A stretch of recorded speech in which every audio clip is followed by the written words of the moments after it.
What do Spongebob, Ted Turner, and a talking milkshake have in common? They each contributed to one of the largest mass panics in recent US history. Trust me, this disaster may have actually saved lives. BrainBall presents Boston's Moonlight Mishap, the Illuminaughty Incident.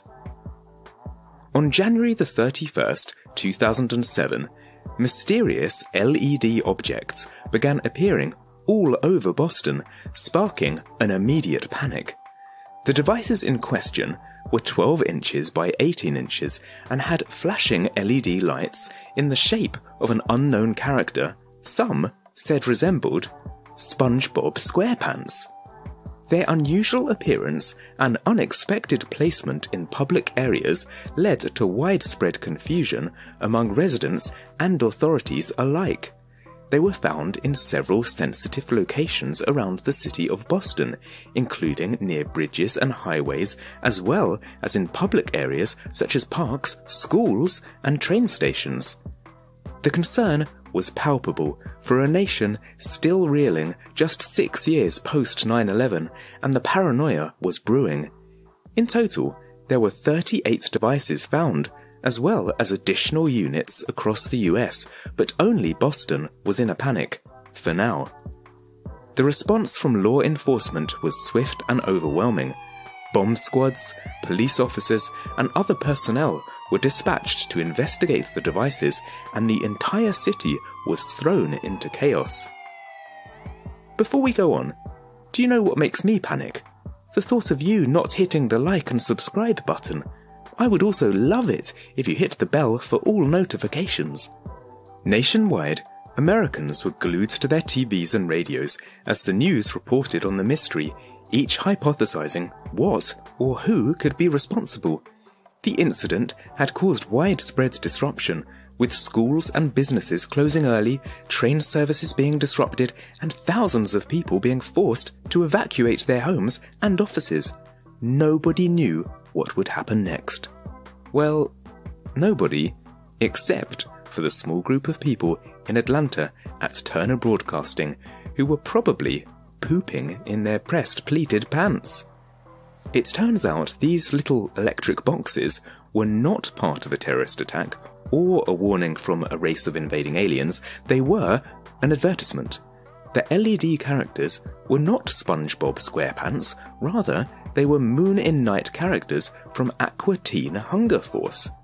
This Adult Swim animated mainstay featured a sarcastic milkshake, an ingenious box of fries, and a shape-shifting meatball in various comedic adventures. 2 local Boston artists were hired for the guerrilla marketing campaign to promote the show's first feature film, releasing just 2 months later. Unfortunately, most Boston residents had no idea what a Moon in Night was, and in a more paranoid world, the boxes seemed ominous. Footage of bomb squads destroying the gadgets across the city were televised worldwide before it was determined they were in fact harmless. Unfortunately, it was too late. The panic had already taken hold, and it wasn't until later in the day that the situation was resolved. The total cost of the response and cleanup was estimated to be over $1 million. Now, for a bit of useless trivia. In 1987, a person wearing a Max Headroom mask hijacked the signal of a local news program in Chicago and delivered a cryptic message while being spanked by a fly swatter. It was later revealed that the incident was a guerrilla marketing stunt intended to promote the debut of a Max Headroom TV show.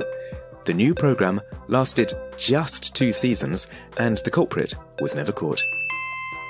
The incident sparked widespread outrage, with many people blaming Turner Broadcasting, the company behind the marketing campaign, for creating fear and endangering public safety. The 2 artists hired by Turner, Peter Berdovsky and Sean Stevens, were arrested for hanging the devices as well as disorderly conduct. They were facing up to 5 years in prison for doing a job they were paid just $300 to complete.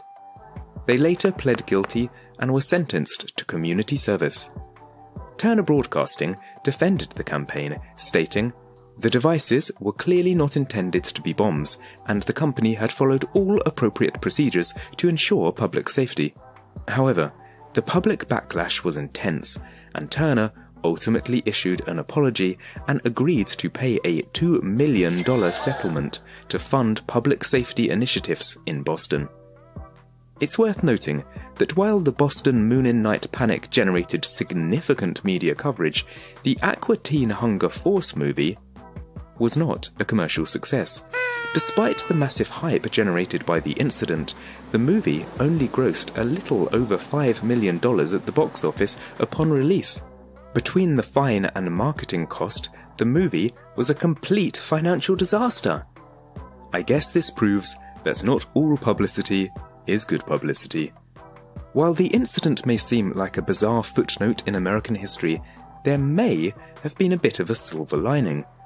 According to some, the events of the 2007 Moonlight panic might have directly served as a reminder of the importance of preparedness, coordination, and communication in responding to future potential threats and emergencies, including terrorism of all types. This was demonstrated just 6 years later when tragedy struck, but this time it was not a misguided PR stunt. On April 15, 2013, terrorists struck the Boston Marathon while the world watched on in horror. Law enforcement officials in Boston and the surrounding area were later praised for their quick reaction and coordinated response, which helped to minimize casualties and bring the perpetrators to justice. There are those who directly credit that rapid response and containment with the lessons learned during the 2007 Moonlight panic. If that is in fact the case, Turner Broadcasting may have indirectly led to a safer Boston in 2013. And it all leads back to a poorly planned publicity stunt in the winter of 2007.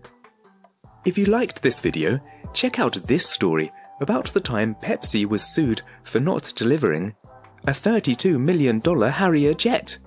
Trust me, it's even weirder than it sounds. Thanks for watching BrainBall. See you next time.